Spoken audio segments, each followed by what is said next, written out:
saya Nanda Sujarwati. Di sini saya ingin menyelesaikan tugas CTP angkatan 11, yaitu demonstrasi kontekstual terkait penyelesaian masalah dilema etika. Ya. Ibu sebagai pemimpin di TK abad 1 ya Ibu ya. Saya akan mengajukan beberapa pertanyaan Ibu. Nanti Ibu bisa menjawab sesuai yang pernah Ibu alami. Ya.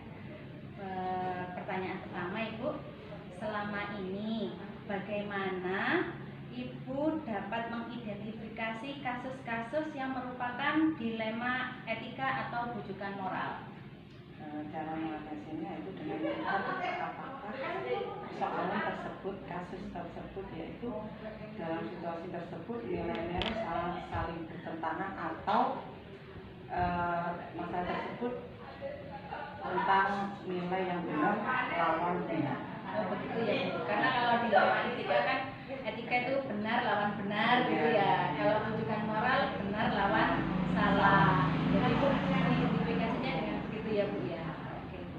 Untuk soal yang kedua ya Bu, pertanyaan yang kedua, selama ini bagaimana Ibu menjalankan pengambilan keputusan di sekolah Ibu ini ya, terutama untuk kasus-kasus di mana ada dua kepentingan Ibu yang sama, antara yang benar lawan benar dan yang sama-sama mengandung kebajikan.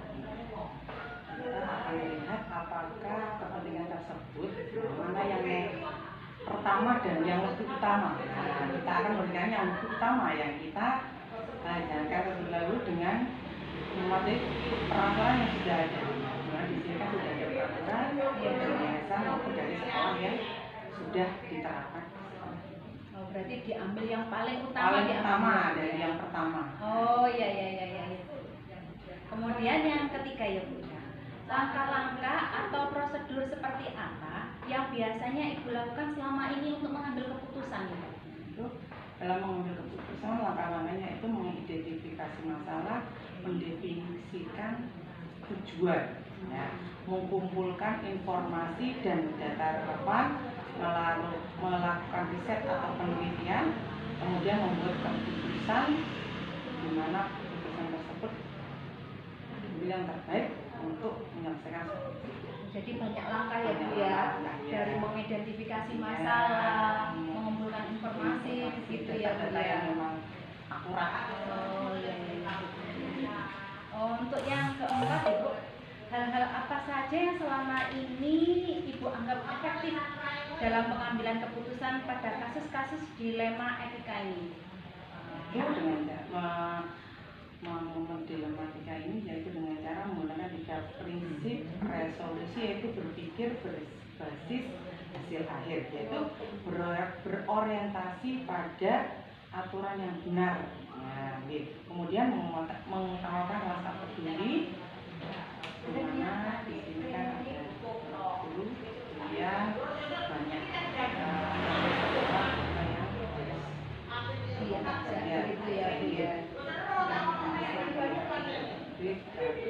semua yang ada di lingkungan sekolah. Jadi menggunakan stakeholder yang ada di sekolah ya. Untuk pertanyaan yang kelima ya Bu ya, hal-hal apa saja yang selama ini merupakan tantangan dalam mengambil keputusan saat Ibu itu ada kasus dilema etika? Tantangannya apa Bu? Tantangannya itu kita harus benar-benar meneliti kasus tersebut, ya. Adanya konflik yang bertentangan, ya. Kemudian adanya ketidakrasional moral, ketidakrasio. Maksudnya kan kadang di moral rasio, sesuai kenyataan.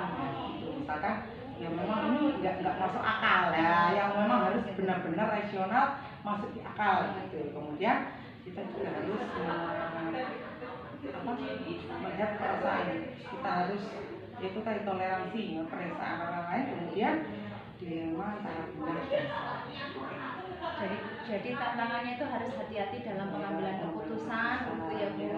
Terus dilihat gitu ya, benar atau enggak ini yang keputusannya Ibu begitu ya Bu ya.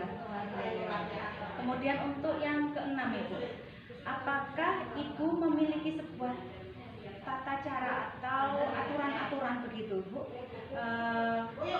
tertentu dalam sebuah penyelesaian kasus dilema etika ini Bu? Apakah Ibu itu langsung menyelesaikan di tempat atau memiliki sebuah jadwal untuk menyelesaikannya begitu Bu? Kalau memutuskan keputusan. Kalau suatu masalah itu tidak langsung kita tidak langsung kita harus mencari tahu yang kita itu ya saat itu kita ajak diskusi apa masalahnya itu, kemudian yang ketujuh ya Ibu, adakah seseorang yang selama ini mempermudah atau membantu Ibu dalam mengambil keputusan dilema etika? Keputusan yaitu kita di sini kan ada kepengurusan yayasan yang dapat kita minta itu minta saran ya di sini ada kepengurusan, ada ketua yayasan, kemudian ada ketua cabang, kemudian kita juga ada teman kita juga akan melibatkan stakeholder yang ada di sekolah, murid, paling murid, dan semua yang ada di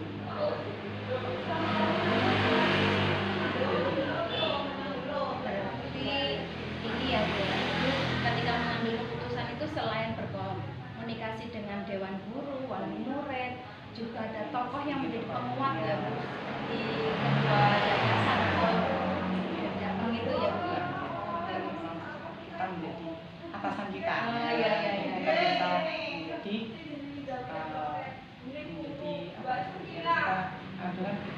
ada yang dibuat. Iya, berarti ini ya. apabila keputusan itu sudah menjadi valid untuk semua orang begitu ya Bu ya. Semuanya mengetahui. Oh iya. Ibu, dari pertanyaan yang sudah kita lakukan, komunikasi yang sudah kita lakukan ya Bu ya, ini yang ke-8, hal apa Ibu yang dipelajari dari pengambilan keputusan dilema etika ini? Berarti tentang nilai kebajikan dalam diri dan prinsip-prinsip pengambilan keputusan, di mana dalam tahapan-tahapan tersebut diambil keputusan nggak langsung diambil keputusan ini, kita harus kita ada yayasan, kita ada lembaga, di sini ada guru dan yang lain itu harus kita lakukan. Jadi dari sini Ibu bisa belajar tentang kebijakan yang diambil dan bersama dengan keputusannya pengurus begitu ya Bu ya. Bagi yayasan, pengurus dan yang ada di lingkungan sekolah. Ibu terima kasih banyak atas ilmunya hari ini. Semoga tetap sukses Ibu. Amin. Mohon maaf telah mengganggu Ibu. Assalamualaikum warahmatullahi wabarakatuh.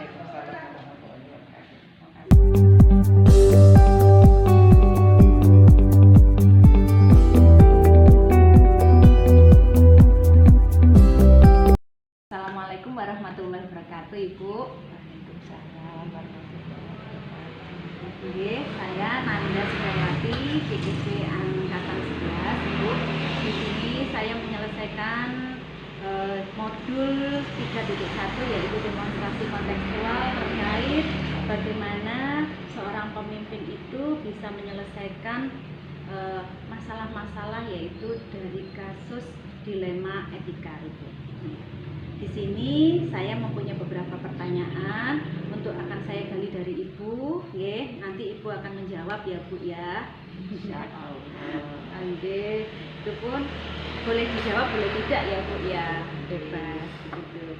Adapun pertanyaan yang pertama Ibu ya, selama ini begitu, Ibu bagaimana Ibu itu mengidentifikasi kasus-kasus yang ada di lembaga Ibu? Apakah itu merupakan dilema etika atau bujukan moral? Dengan cara memperhatikan kasus tersebut, apakah dalam situasi tersebut ada nilai-nilai yang saling bertentangan atau merupakan kasus benar lawan benar. Begitu ya Bu ya. Jadi dilihat ini benar lawan benar atau benar lawan salah begitu ya Bu ya. Iya, kita identifikasi dulu. Oh iya Bu.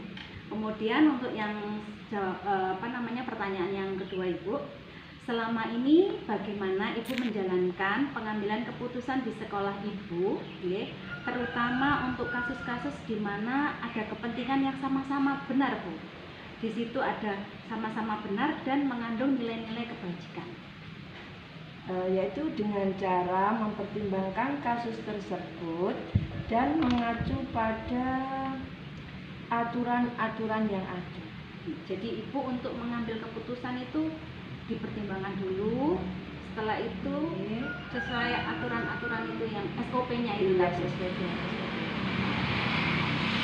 Kemudian Ibu, langkah-langkah apa yang biasanya Ibu ambil untuk mengambil menyelesaikan masalah itu, Ibu? Langkah yang kami ambil yaitu 1. Mengidentifikasi masalah, 2. Mendefinisikan tujuan, serta mengumpulkan informasi dan data yang relevan. Selanjutnya melakukan riset dan membuat keputusan saat praktik. Jadi banyak langkah yang diambil ya Bu ya.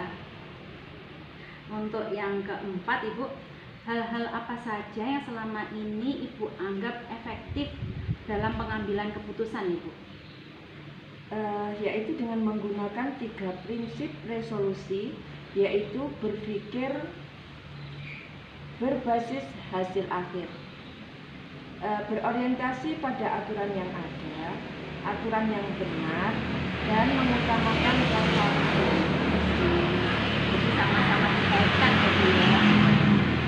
Untuk yang kelima Ibu, hal-hal apa saja yang selama ini merupakan tantangan bagi Ibu dalam mengambil keputusan Ibu? Melihat masalahnya dulu Mbak Bu Nanda, kadang itu ada hal-hal yang merupakan tantangan seperti adanya konflik kepentingan, adanya ketidakpastian moral, dan perasaan orang lain, serta dilema antara benar dan salah. Jadi dilihat ya Bu ya, di situ ya, apakah ini konflik atau bukan, begitu ya Bu ya. Tidak pastian moral seperti itu. Ya, Ibu.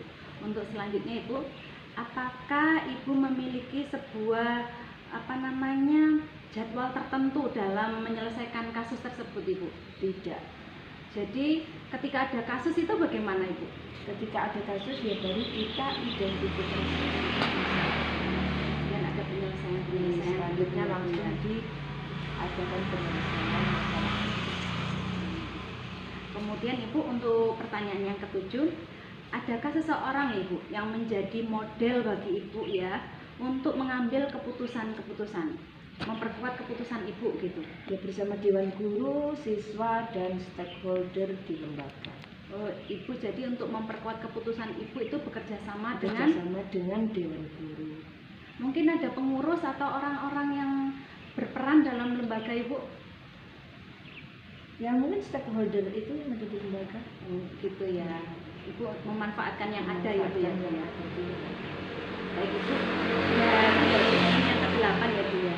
Dari semua yang telah kita perbincangkan begitu Ibu, pembelajaran apa yang dapat Ibu petik ketika berpengalaman dalam mengambil keputusan dilema etika itu Ibu?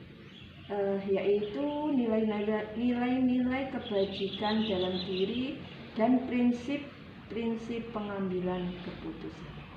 Jadi yang dipetik itu Ibu bisa mengambil. Terima kasih Ibu. Saya di sini sudah dapat ilmu banyak dari Ibu cara pengambil keputusan terkait kasus dilema etika. Sama-sama. Amin Ibu. Saya undur diri ya Bu ya. Semoga sukses selalu. Amin. Kita sama-sama sukses ya Bu. Assalamualaikum warahmatullahi wabarakatuh. Waalaikumsalam warahmatullahi wabarakatuh.